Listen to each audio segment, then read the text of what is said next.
Cuando se calma el bullicio de la ciudad y se van apagando las luces de la casa, se enciende la luz del entendimiento. Desde este momento comienza Puerto de Libros, librería radiofónica, programa que contiene todos sus elementos tipo A. Puede ser escuchado por niños, niñas y adolescentes sin la supervisión de padres, madres o representantes. Comienza Puerto de Libros, librería radiofónica. Este programa llega a ustedes con el apoyo de Puerto de Libros, librería de autor. Consulta todas nuestras ofertas en nuestras redes sociales @Puerto de Libros. Sultana del Lago Editores, empresa zuliana de servicios editoriales. Conviértete en autor. Contáctalos en su página web sultanadelago.com. Bienvenidos a Puerto de Libros, librería radiofónica, este espacio que hacemos con tantísimo cariño, de lunes a viernes, de 9 a 10 de la noche, por la Red Nacional de Emisoras Radio, Fe y Alegría. Les habla Luis Peroso Cervantes y les traigo esta noche pues a una invitada especialísima, a una mujer que en sus ojos transmite nobleza, entrega y sobre todo pasión. Es quizás hoy la más apasionada de todas las mujeres de la política zuliana, pero no de la política esa a la cual pareciera que estamos acostumbrados a ver en cuentos de terror, no, sino una en la cual parece que están atados los principios religiosos, morales, de pasión, compasión, entrega, misericordia, con los valores familiares más arraigados, porque nuestra invitada de esta noche es también una hija pródiga de esta ciudad. Ella, su familia, su linaje le ha entregado a nuestra ciudad durante años muy buenas noticias. Y hoy les tengo, como les digo, una excelente noticia. Estoy en presencia de Iraida Villasmil, la presidenta del Consejo Legislativo del Estado de Zulia, pero sobre todo una persona que desde el momento en el que yo la conocí me ha brindado su más profunda y hermosa amistad. Por favor, Iraida, dale un saludo a nuestros oyentes aquí en Radio Fe y Alegría, la Red Nacional de Emisoras que están dispuestos a escucharte. Bueno, nada, Luis, de verdad que me tienes conmovida con esa introducción y agradecerte ese cariño, porque la verdad es que no solamente eres mi amigo, sino que admiro enormemente el talento humano e intelectual que te acompaña siendo un hombre tan joven. Y eso es no solamente como te digo, de admirar, sino además de seguir impulsando, porque la juventud tiene que tener de todo, y en la juventud debe haber de todas cosas, y debe haber de todos los factores y de verdad deben haber historiadores, intelectuales, gente inclinada por el tema de la cultura, de la vivencia de la ciudad, del sentimiento de lo que nos ata y nos une con el pasado, el presente y el futuro. Me encantó tu introducción, porque ciertamente sobre mis hombros pesa toda una carga familiar hermosa, desde mi abuelo, Rafael José Villamil, conocido el famoso RJ Villamil, que fue un hombre, bueno, precursor de tantísimas proyectos en la ciudad. Fue un hombre que además se trajo sus hermanos. Jorge Villamil fue uno de los primeros presidentes del Consejo Municipal, y además con los primos y cuñados como don Manuel Belloso, que era como tío y primo, y con los jóvenes impulsaron todo la vida comercial, productiva, de relaciones, porque se relacionaron muy bien con todas las personalidades que venían de los comerciantes que venían de los distintos países del mundo, americanos, alemanes, españoles. Crearon unas amistades que se volvieron como familia, hicieron los primeros clubes, los primeros proyectos económicos importantes, las primeras ventas de carros, las primeras líneas de cine, el primer hotel intercontinental. O sea, una Zulia que de verdad, de la mano de gente maravillosa, don Manuel Belloso, que era mi tío también, mi tío Carlos Julio Dampé, bueno, gente hermosa que vino a sembrar y a dar lo mejor para el Zulia, y lo que nos hizo se constituir hasta un grupo zuliano de inversión, y sin duda alguna todo ese empuje lo resumió muy bien el doctor Fernando Chumacero, que además está casado con una tía mía, Olga Villamil, lo resumió muy bien, siendo el primer presidente de Corpus Zulia, el pionero de Corpus Zulia, dijo en una frase exacta y que yo estoy volviendo a rescatar, que la riqueza del Zulia son los zulianos. Y definitivamente ese es el impulso y el botón que tiene activada Iraida Villamil actualmente, porque estoy decidida a que entendamos y nos volvamos a reencontrar con nuestro propio gentilicio, a pesar de toda esta destrucción y de todo este despojo que no solamente hemos vivido en un tema político que no nos ha conducido a nada, sino sencillamente un despojo de nuestros valores muchas veces, un despojo inclusive hasta el encuentro con nuestros valores ciudadanos. Se tiene años que no se habla de lo que era Rafael María Baral, o por ejemplo, yo estoy parafraseando a cada rato y hablo de Udón Pérez, no hay poemas más bellos que los de Udón Pérez. Estoy, cuando me invitan como CLES a sesiones extraordinarias en municipios, rescatar los valores maravillosos. Descubrí en estos días, Luis, a ti que te encanta la historia, que en San Francisco, antes que se construyera el Gigante del Lago, el puente, Udón Pérez iba a ver allá con un gran amigo que era su compadre, Eulasio León, mejor dicho. Él era un piragüero que lo que hizo fue hacer una empresa de piragua, porque en esos 1930, 40 y 50, las piraguas de San Francisco se llenaban de plátano y venían al malecón cargadas de plátano y de mercancía. Y a Manuel Lazo le gustaba el poema y era literato, un piragüero, compadre de Udón Pérez, y dijo un verso preciosísimo que por aquí lo tengo, si quieres en algún momento te lo recito, hablando de San Francisco. Y estaba todo el mundo en shock, pero es que tenemos tantos valores que hay que empezarlo a desempolvar. Mi maravillosa Iraida, te voy a detener porque quiero que comencemos esta conversación por tu tierno inicio. Háblame, yo sé que en tu familia, tus tíos, ya tenían una vocación destinada a la política y al servicio público, es decir, a hacer de una concejalía, a hacer de un espacio de administración de poder público, un espacio para servir a la gente. Pero, ¿dónde nace el gusanito de Iraida Villamil? ¿Dónde comienza? Ella dice, yo puedo ser útil, yo puedo proponerme o yo puedo contribuir al desarrollo de mi ciudad y de mi estado. Bueno, mira, explicándote ya lo que te he dicho, el origen familiar, que además me viene doblemente, porque así como mi abuelo R.J. Villamil fue una referencia en la ciudad en todos los sentidos, montó también el banco comercial, muy, muy conocido, muy querido en la ciudad, y fue de los bancos que con la modernidad, porque el Banco Maracaibo fue el primer banco realmente que hubo en Venezuela, en todo el país. En todo el país, así es, porque tú sabes que Jesús Soto decía que nosotros los zulianos, el maestro Soto, éramos superlativos en todo. ¿Cómo es eso, maestro? Bueno, es que los zulianos con ellos no se puede hablar, porque es que mira, ellos son los primeros en todo. Los primeros que hicieron un banco, los primeros que prendieron un bombillo, los primeros que montaron un cine, los primeros que hicieron hasta un puente tan grande para América entera. Y radio y Fe y Alegría nació en Maracaibo. Correctamente, que ahora está extendida por toda Venezuela. Entonces, ese espíritu de pionero, pues lo trajeron tanta gente propia de la ciudad, como en mi caso de mi abuelo que venía de Boconó. Imagínate, mi abuelo llegó con un burro, vendía huevos, eso era R.J. Villamil, y de ahí de joven empezó toda su actividad comercial hasta fundar el comercial R.J. Villamil, que fue famosísimo en el centro, y de ahí, todo lo demás es una historia, como ellos visualizaron el centro y cómo se pusieron de acuerdo los comerciantes, amigos unos con otros, de hacer del centro un punto de encuentro hasta con la arquitectura. Los Hércules del centro, que fue preciso de don Abo, gran amigo de mi abuelo.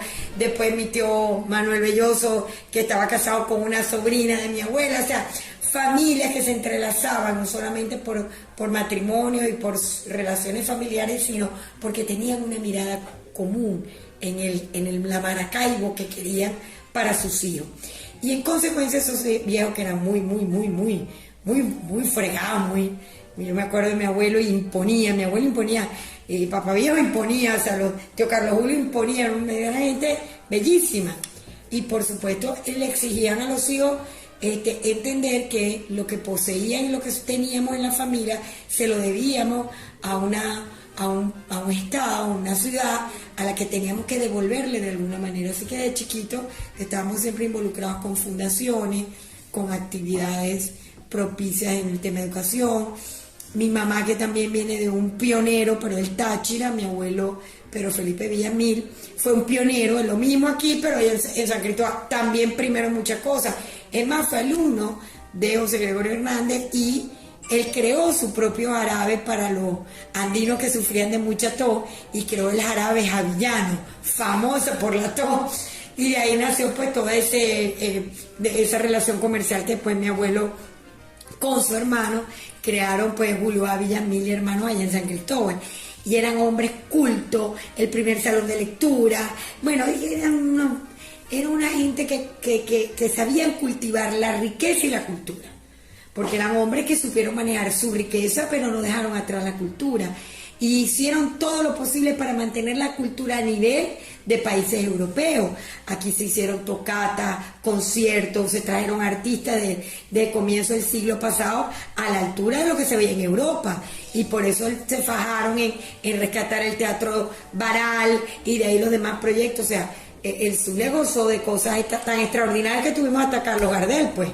Voy a detenerte porque tenemos que hacer una pausa. Vamos a escuchar los mensajes de Radio Fe y Alegría. Las personas que nos escuchan pueden enviarnos sus comentarios al 0424-672-3597. 0424-672-3597. Con nuestras redes sociales, @Librería Radio en Twitter y en Instagram. Hacemos una pequeña pausa y ya volvemos con más de Puerto de Libros, Librería Radiofónica. Puerto de Libros, Librería Radiofónica, tu canal diario para encontrar nuevos libros. Con el poeta Luis Peroso Cervantes. Síguenos en @Librería Radio. Quiero hablarte de la mejor aplicación para creadores de podcast. Sí, me refiero a Anchor. Te ofrece un servicio completamente gratuito para subir tus archivos y distribuirlos globalmente. Puedes hacerlo desde tu teléfono o computadora. Y sin duda podrás obtener una fuente de ingresos pasivos para mejorar tu economía. Descarga la aplicación gratuita Anchor o ve a anchor.fm para comenzar.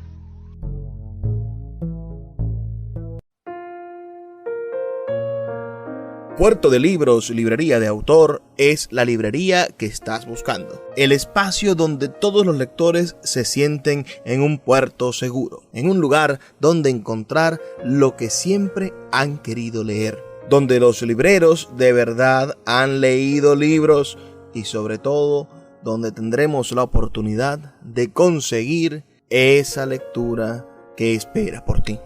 Estamos en el Teatro Baral de Maracaibo y próximamente abriremos de nuevo nuestra sede en la Vereda del Lago. Pero puedes adquirir libros en todo el país a través de nuestra página web www.puertodelibros.com.be o nuestra cuenta de Instagram @puertodelibros. Puerto de Libros, Librería de Autor, la librería que estás buscando.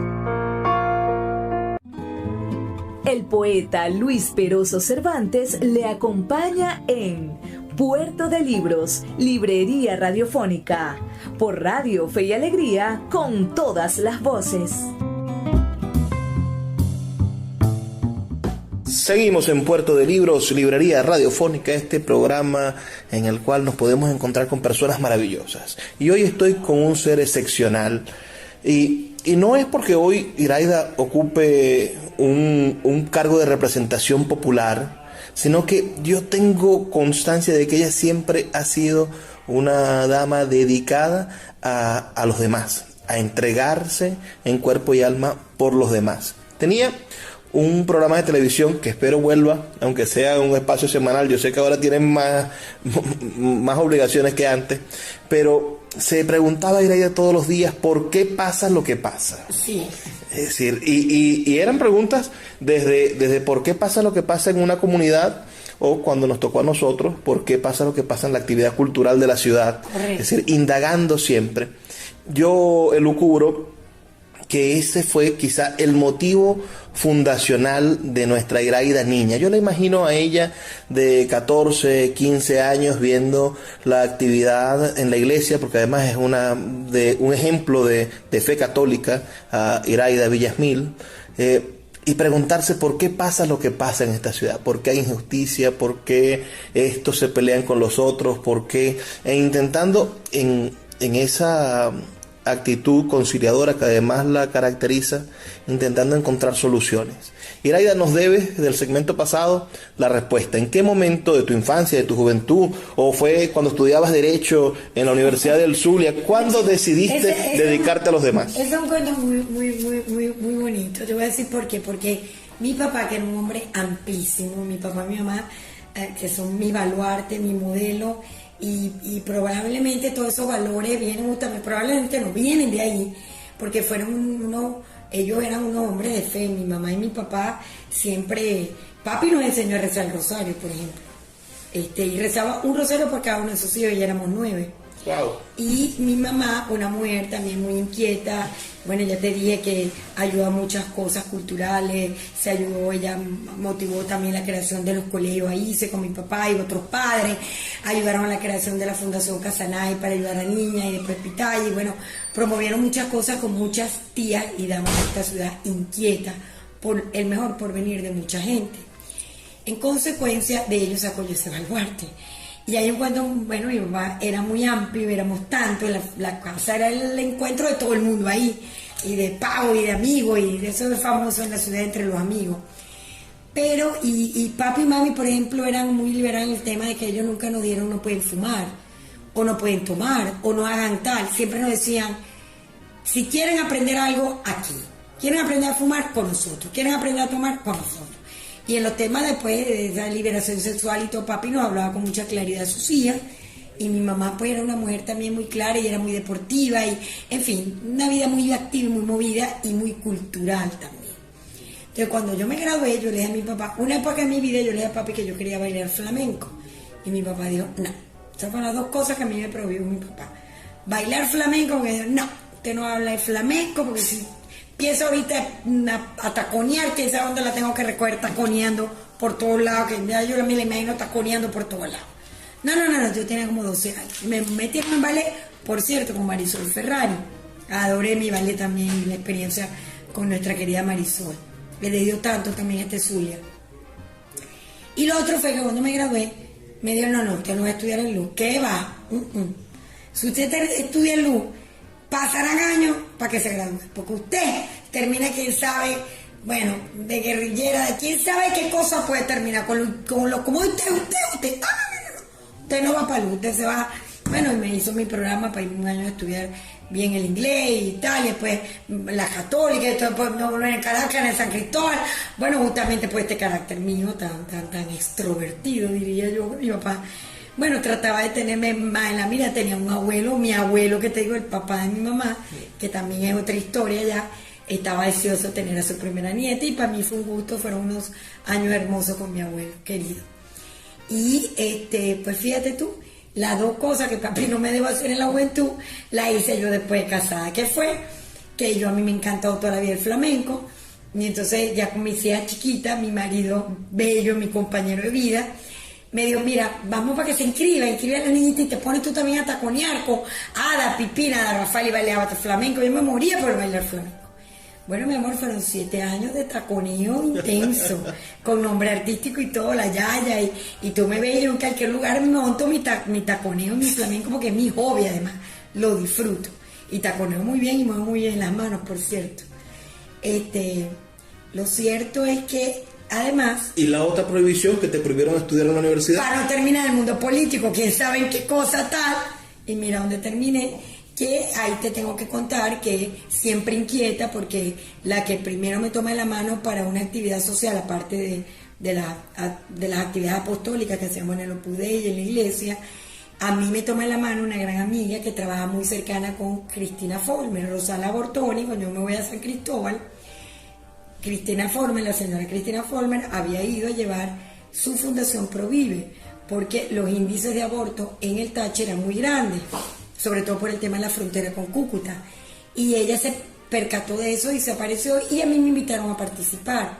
Y yo le debo mucho a ese trabajo que hice en Provive, que además me apasionó, me robó el alma, me encantó. Entonces de los 18 años ya yo estaba activa en una fundación hablando a las jóvenes sobre la importancia de no abortar y lo que hacíamos con los hijos. Y bueno, esa fue, digamos, mi primera experiencia. Después, pues, por supuesto, más activa con la Fundación Pitaya Casanay, que es esa escuela de niñas que se la fundaron tía y señora de la ciudad, y estábamos muy involucrados en eso. Y ahí empezó la historia, pues Iraide siempre inquieta con cosas, hasta que se da el referéndum en la ciudad con respecto a los casinos. Y Ada, que ya era concejal, tenía una visión de lo que debía ser la permisología para los casinos, área tenía una visión. Y un día una primera comunidad me consiguió y me dijo, mira, estoy en este problema, ¿tú no me quieres ayudar a apoyar en esto? Y yo, bueno, vamos. Y fue la primera vez que se hizo un referéndum. ¿Ves? Volvemos al superlativo. Claro, la primera vez. No fue el referéndum contra Chávez, fue un referéndum que se hizo en la ciudad Maracaibo con el tema de los casinos y la permisología, y porque nosotros decíamos no se deben aprobar a licencia loca cualquier hotel, cualquier lugar, habría un casino, sino que debía proponerse una ordenanza, una zona, estimular una zona. Bueno, esa es la concepción, vuelvo y te repito, de Ada Rafali, y yo lo que hice fue aprender de ella tema de la ciudad, tema de lucha por la ciudad, y viniendo de, como te dije, pues bueno, imagínate, yo formé parte con esa bella mujer, Lilian de Lombardi, que en una tercera o cuarta etapa, la reconstrucción del Teatro Baral, y ahí estaban todas mis tías, mi tía Marisa, mi tía Vilma, mi mamá, la fundación de todos los amigos del Teatro Baral, dirigido por la señora Lilian Lombardi, que además, bueno, marca toda esta inquietud por la cultura, por de ahí empieza a unir a moverse. Después de que yo estoy en esta fundación de Provive y Calle Casanay, me llama un día una comadre que es sobrina de Edda Márquez, que yo le digo tía por cariño, para decirnos que traen para Maracaibo la fundación de los amigos del niño con cáncer. Ya yo estaba por tener a mi hija y mi tía Aida me llamó, mira, te estoy metiendo de vicepresidenta, me tienes que ayudar en esto. Y ya te metimos. Y yo, tía, pero una vez te metimos. Y realmente nunca pensé lo que esa fundación iba a significar en mi vida, porque hay que ver lo que fue trabajar de la mano de la tía Aida en plena desarrollo. Para los que no conocen la Fundación del Niño con Cáncer, Amigos del Niño con Cáncer. Amigos del Niño con Cáncer en Maracaibo, es un sitio verdaderamente hermoso, con un proyecto arquitectónico gigantesco, todo lo hizo Fara, su hija, todo una en visual. manos de ayudas de la empresa privada, correcto, ayudas internacionales, para darle momentos de alegría y salud a estos niños. Edgar Márquez le imprime una propia visión a la fundación desde el suya, y bueno, hasta el casa de albergue y todo, porque nosotros operábamos en el universitario en el 4º piso, y de ahí nos dimos cuenta, no, tía, hay que ir a más. Y bueno, de ahí para más y para más. Y yo estuve vinculada siempre a la fundación. Después me llama mi tío Oscar Damper para que forme parte de la fundación del Bellas Artes. Entonces eran mis dos fundaciones, de la Niño Amigos con Cáncer, Amigos del Niño con Cáncer, y Fundación Teatro Baral. Que imagínate, estaba yo pero apasionada, porque era el lado de la salud con los niños y el lado de la cultura por el otro lado, que me encontraba con muchas cosas de mi querencia de niña, mi tía Lía, yo le decía a Víctor Valera, tío Víctor, gordo bello que adoré. Bueno, ese Soto tocaba guitarra en mis casas. Bueno, tuvimos el contacto con artistas ¿qué les puedo decir? El chino Hun, que yo vi un chino, yo creía que un chinito de Japón, y no, era el chino Hun, porque yo era una niña, pues. Entonces, por supuesto, ahí me queda toda esa inquietud, y empiezo a ir a la vida profesional y además universitaria, a dar clases en la universidad, y ya se empieza a desarrollar la Iraida profesional, abogada, intelectual. Formo parte de un grupo que desarrolla en la Universidad Católica, que fíjate, tiene su inicio, su semillero en Justicia para Todos, aquel programa famoso de Julio Bore, que era el justiciero y tal, porque esa fue una fundación que crea Enrique Mendoza para ayudar a cédula, a la gente, los barrios y tal, con nada menos y nada más que con Pedro Luis España, que ayudaba a todos los estudios de sociología que acompañaban aquello. y él ya era un estudioso, era un joven, pavo, estábamos todos recién graduados, y yo estaba en Maracay. Entonces me iba para Caracas, pues me había graduado en la Católica de San Cristóbal. Y bueno, empezamos a tener interacción, y se da el fenómeno de lo de Carlos Andrés, digamos, todo lo que vivimos ya en etapa de universidad. Vivimos también toda esa etapa del golpe de Estado, vivimos la aparición de Chávez y empezamos a estudiar el fenómeno político de Chávez. Te voy a detener allí porque hay que hacer la pausa para escuchar los mensajes de Radio Fe y Alegría, pero por allí me gustaría que siguiéramos la conversación, es decir, la manera en la que Iraida Villasmil se ha parado frente a la propuesta del socialismo, que ya vemos lo que ha hecho toda esta izquierda en el poder, la manera en la que han defenestrado los bienes públicos, la manera en la que el país, que era un país de progreso a principios de este milenio, bueno, hoy tiene muchísimos más retos, no solamente los retos del milenio que podrían tener cualquiera de las otras naciones, sino que nos encontramos con un país que debemos construir entre todos. Entonces, esa historia, esa Iraida que batalla estos últimos 20 años y que hoy te coloca como la primera magistrada, la primera representación, la primera autoridad legislativa del Estado Zulia. Por cómo llegaste aquí, esa es la pregunta que vamos a responder. ¿Por qué pasa lo que pasa? Se preguntaba Iraida, y nosotros los invitamos a que nos envíen sus comentarios al 0424-672-3597. Ya volvemos. Síguenos en @Librería Radio.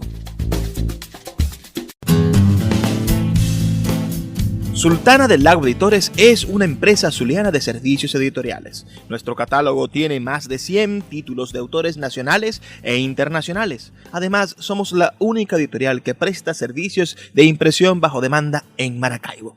No necesitas invertir en grandes tirajes. Tus lectores pedirán tu libro, nosotros lo imprimiremos y tú obtendrás regalías. Por ello, también editamos internacionalmente en Amazon y Google Play Books. Conoce más en nuestra nueva página web www.sultanadelago.com o siguiéndonos en Instagram como @sultanadelago. El poeta Luis Peroso Cervantes le acompaña en Puerto de Libros, Librería Radiofónica, por Radio Fe y Alegría, con todas las voces. Seguimos en Puerto de Libros, Librería Radiofónica, nuestro tercer segmento con la bellísima Iraida Villasmil. Los que tengan teléfono inteligente, computadora, ustedes colocan ese nombre y van a ver la sonrisa resplandeciente como el catatumbo de nuestra presidenta del Consejo Legislativo. Qué cariño. Iraida, fuiste testigo de la transformación política de este país. Viene los tiempos, como la novela Cumbre Borrascosa, sí, los tiempos borrascosos del país. En los años 90, yo era un niño escolar y no podía entender lo que pasaba en la nación.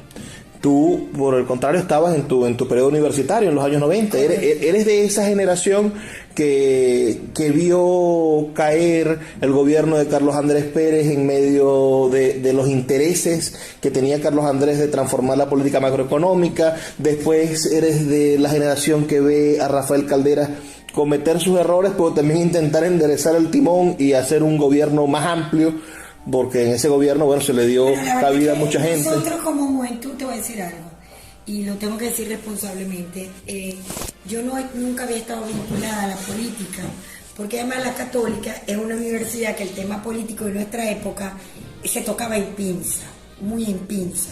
Es más, yo tuve una grave amonestación en la Católica de San Cristóbal cuando se murió Betancourt. Unas cosas que pasaron ahí de protesta, de ignorancia política, también tiene que ver. ¿Tú crees que parte del problema de la manera en la que los militares... No, yo creo que el problema arranca porque se perdió la narrativa. Hubo una generación, yo diría muy la nuestra, como todo en la vida, pareciera una época que si tú no te volvías monja o sacerdote, no podías ser un buen cristiano. Entonces, la política que venía con una narrativa de los 40 años muy bien hecha, con todos sus defectos, con todos sus problemas, pero digamos empezó a romper su narrativa cuando empezó la Venezuela Saudita, Carlos Andrés, primer periodo, y se apoderó de nosotros. Salimos de la lucha y las reivindicaciones sociales a de repente ser un país rico. Dejamos de pelear en contra de Pérez Jiménez por la corrupción y nos convertimos en un aparato corrupto. No diría nada de eso, sino yo diría que se perdió la visión. Y Arturo Larpriti lo decía cada rato. Yo era chama y me encantaba ver su programa Amigos Invisibles. A mí la voz de ese tipo no entendía lo que hablaba, pero me encantaba cómo hablaba ese viejo. Pero sí me recuerdo, porque además mi tío, el hermano de mi mamá, muy político, escribió un libro sobre el tema de haciendo parafraseo la palabra de Arturo Larpriti. No, ese Amigo Invisible era... sí, Larpriti en Valores Humanos. En Valores Humanos. Sembremos el petróleo. Claro. Y mi tío hizo un libro dedicado además para niños, para que leyéramos, y yo lo leí para el programa porque era una manera de que entendiéramos que el petróleo había que sembrarlo.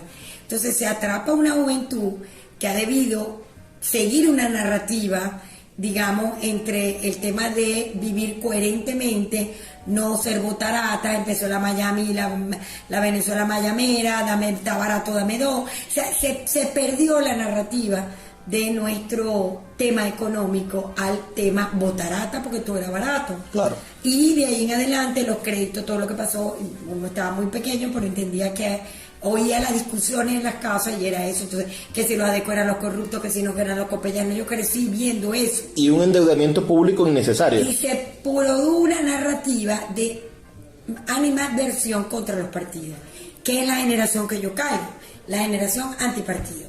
Era malo formar parte de un partido político en mi época.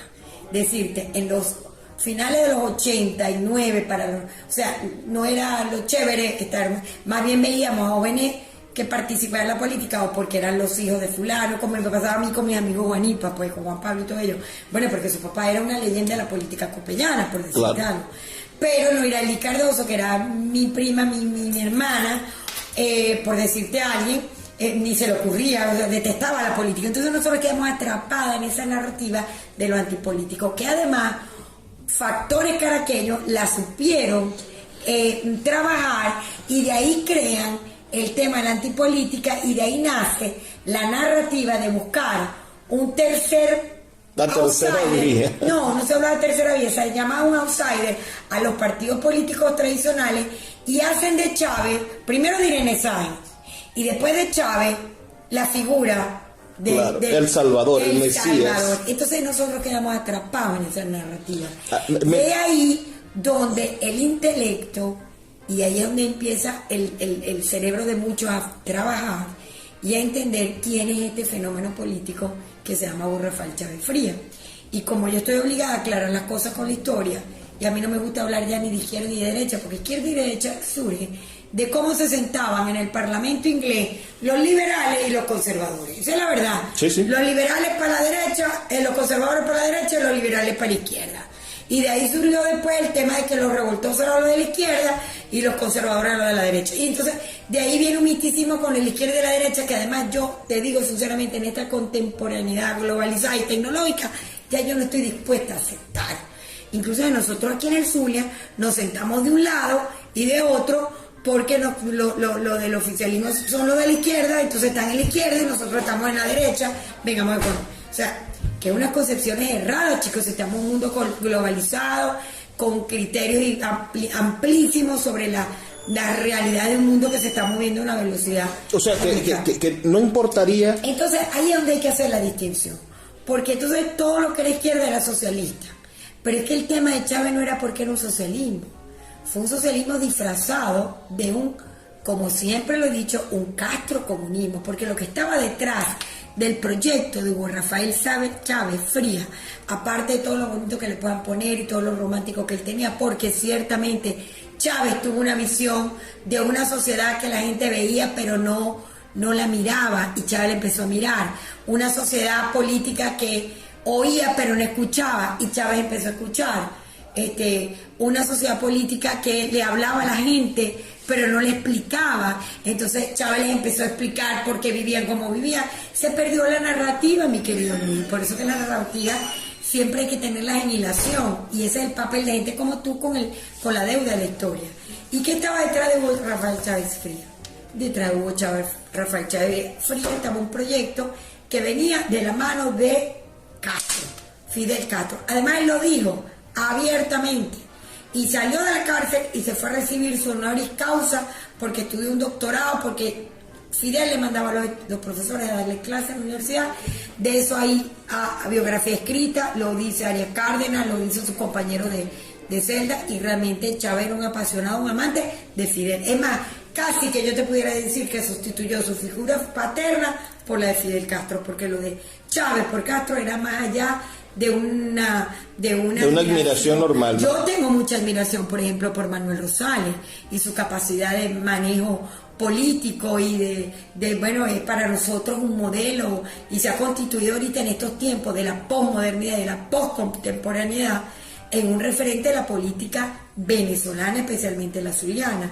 Ahora, yo lo quiero, lo admiro y todo, pero yo no, o sea, la admiración ahí, como profesaba Chávez a Fidel, el suman cum no, porque también en el Partido Nuevo Tiempo hay disenso, hay cosas con las que no estamos de acuerdo, se las hacemos saber, él pide opinión, bueno, por ejemplo...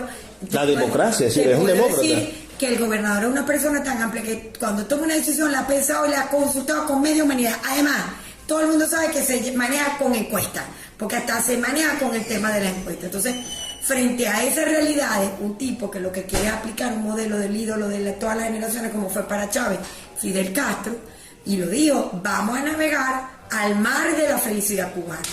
Yo lo oí en su discurso, presidente, y ahí ya yo no estaba alarmada, yo ya estaba trabajando, porque cuando él se lanzó para las presidenciales, nosotros formamos parte de un grupo que nos dieron unas clases de cómo Fidel engañó a su pueblo cubano diciendo que iba a ser una revolución para el bienestar, y resulta que lo que pues trajo fue un bienestar desde su concepción, pero totalmente comunista.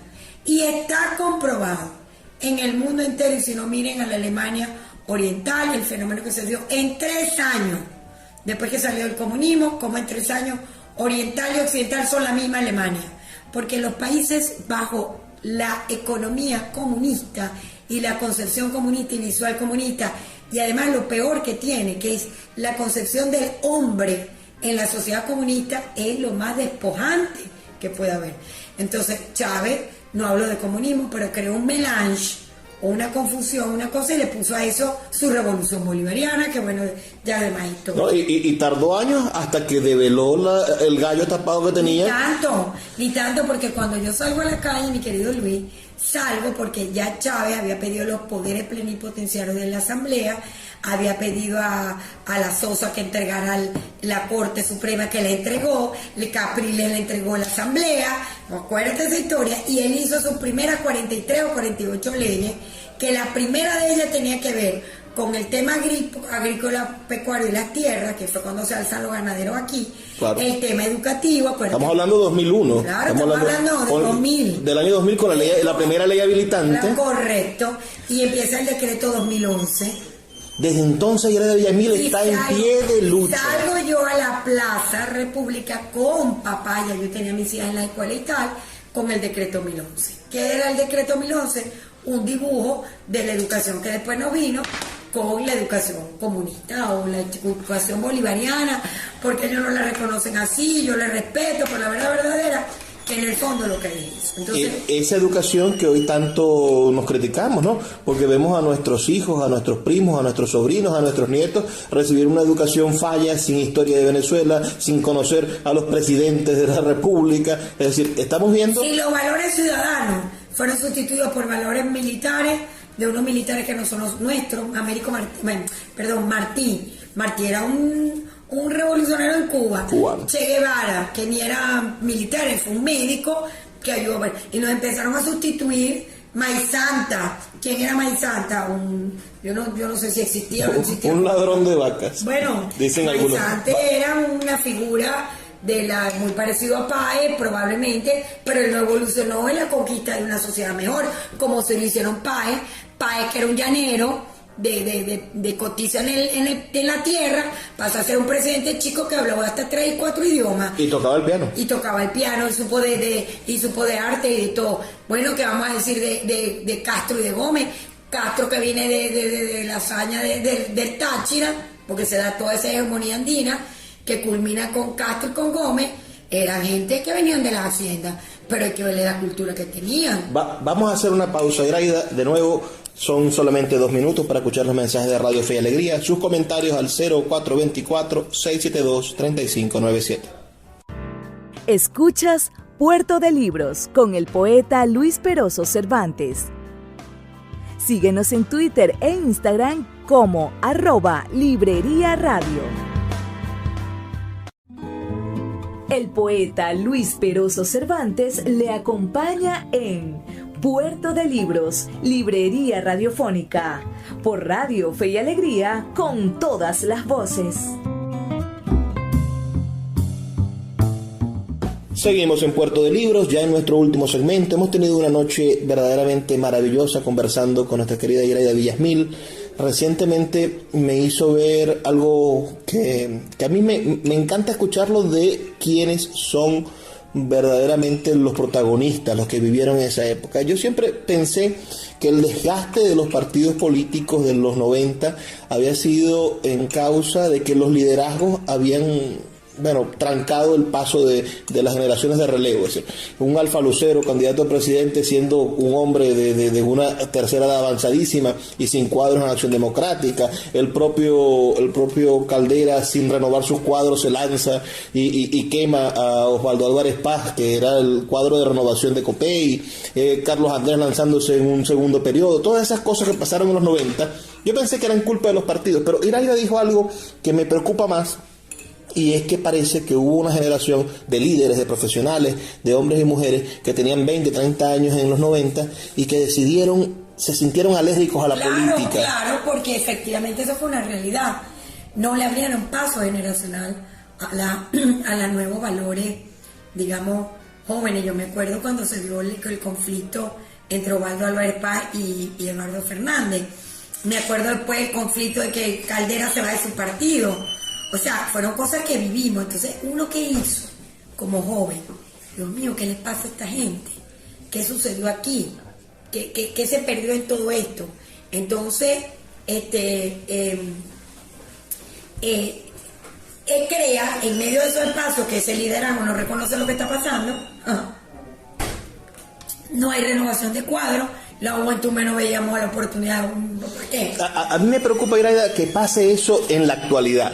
Es decir, algo que a mí me da terror es pensar que los jóvenes digan la única oportunidad que tenemos es irnos del país. Qué bueno que lo tocas, porque ahora ya Cumbre Borracosa la dejo atrás, porque ya todos hemos vivido todo lo que se ha vivido, sino que consulten en YouTube y vean todo lo que hemos vivido hasta esta nueva realidad. Hemos tirado el juego 3 veces, inmadurez política, realidad. Mira, lo que se ha vivido en este país es muy duro. ¿Cuánto duró la independencia, Luis? Desde 1810 hasta 1830, 20 años para podernos configurar. Ajá. ¿Y cuánto ya llevamos con esto? 20 años. 22. 20, vamos para 22. Claro. O sea, ya este tema político, revolucionario, chavista, bolivariano, que se quiera poner, tiene más tiempo que lo que Bolívar tardó en conquistar. Fundarnos como república, conquistar otras naciones, crear lo que fue la Gran Colombia, todo lo que se hizo en 20 años. Y miren lo que estamos nosotros, en un franco retroceso.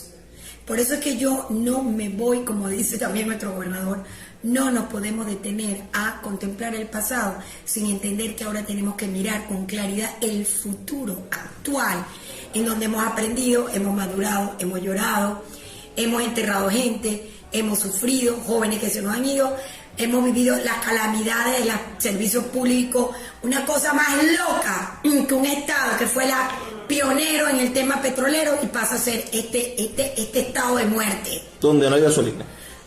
Donde nos morimos por comprar un litro de gasolina, además que está en la situación que está siendo manejado. pero que además nos matamos la industria, matamos la gallina huevo de oro, que creíamos que eso nunca más podía pasar. Pasó en estos 20 años. En vez de construir, se destruyó. ¿Y qué nos toca ahora como generación? Volver a empezar. Lo hicieron la generación del pasado, lo hicieron las generaciones de la posguerra, lo hizo Japón después de 2 bombas nucleares, no una, 2 bombas. ¿Por qué no vamos a poder nosotros? Claro que vamos a poder, y por eso que es tan importante este momento histórico político, donde tú ves un CLEI, que lo digo con mucho orgullo, la mitad de nuestros legisladores, por no decirte la gran mayoría, son gente joven, primera generación. Es más, toda la bancada de la unidad, entramos por primera vez a ser diputados del Consejo Legislativo principales. El único que había sido principal es Edgar Antunes. Pero los otros 8, que somos 9, estamos estrenándonos como principales.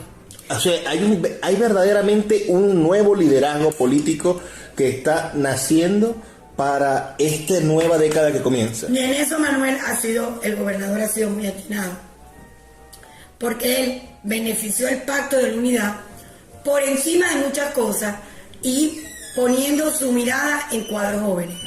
Rafael en la alcaldía es un muchacho joven.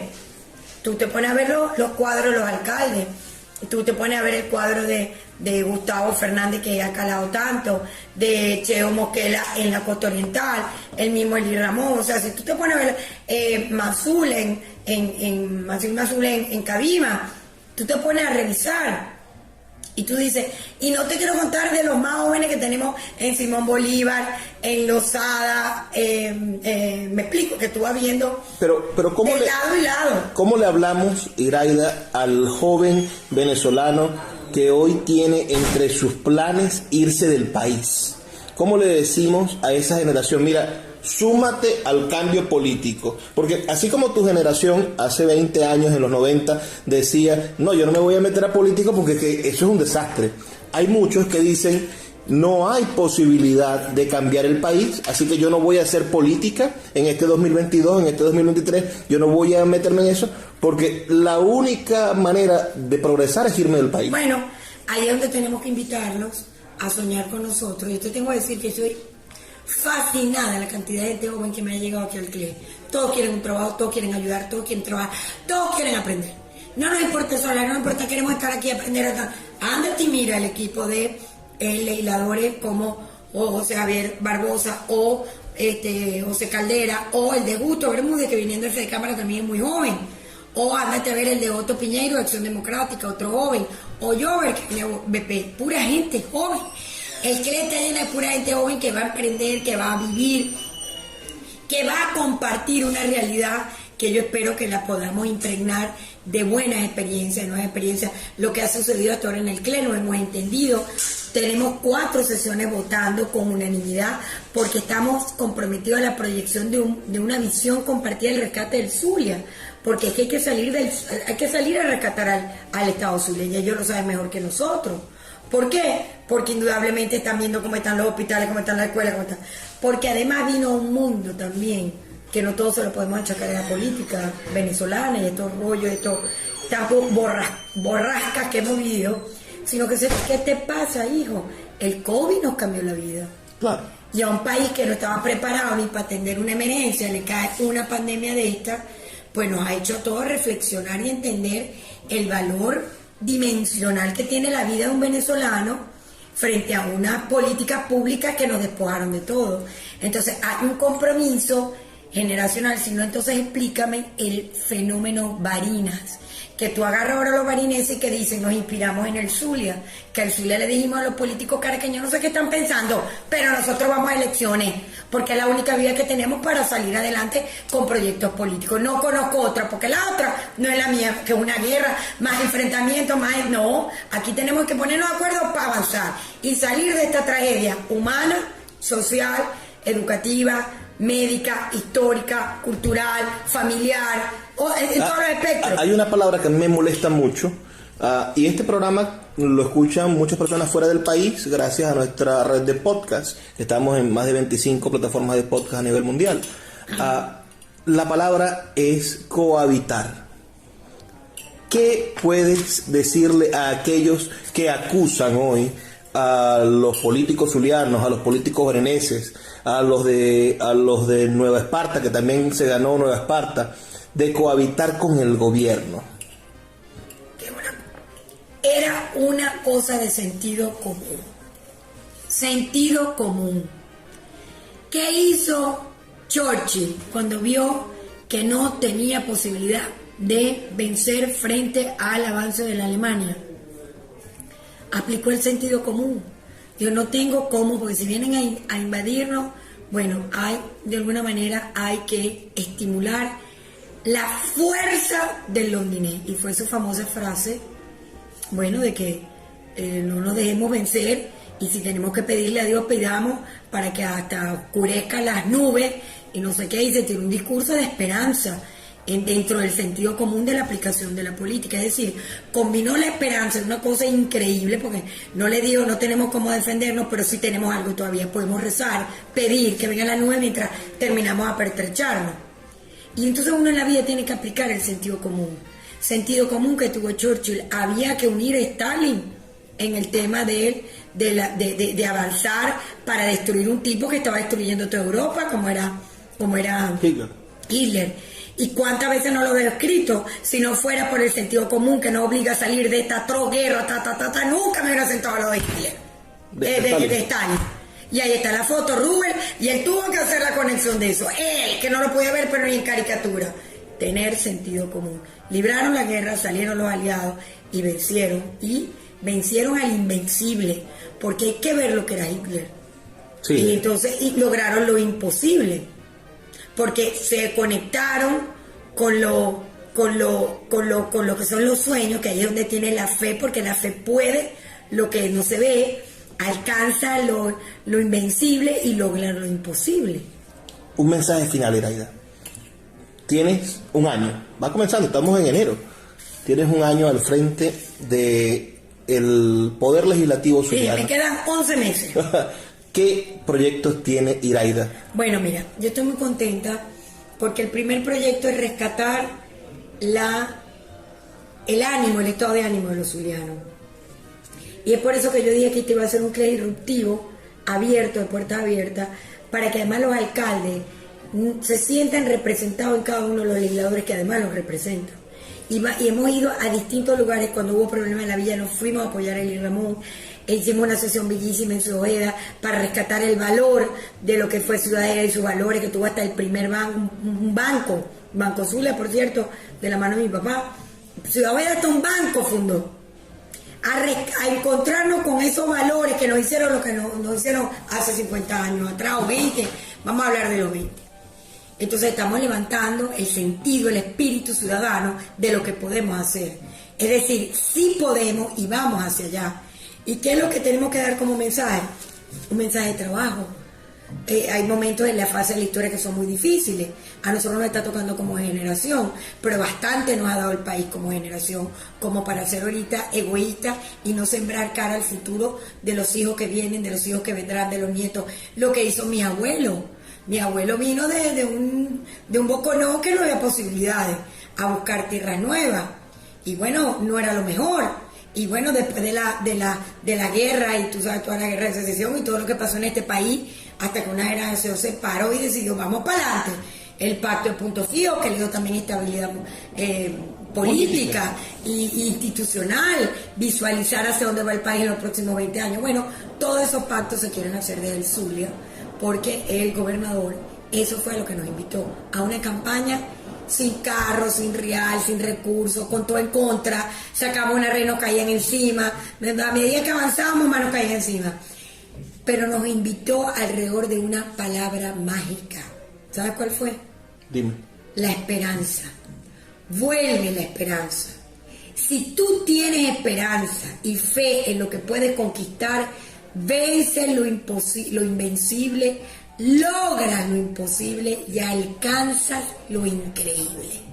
Y ese es mi mensaje. Con esperanza mirar el futuro para lograr esas 3 dimensiones.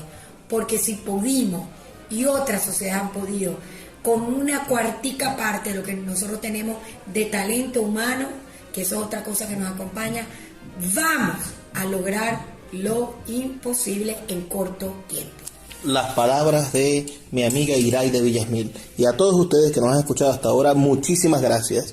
Recuerden sus comentarios al 0424-672-3597 con nuestras redes sociales @Librería Radio. Les recuerdo que estamos aquí de lunes a viernes de 9 a 10 de la noche. Será hasta una próxima edición de Puerto de Libros, Librería Radiofónica.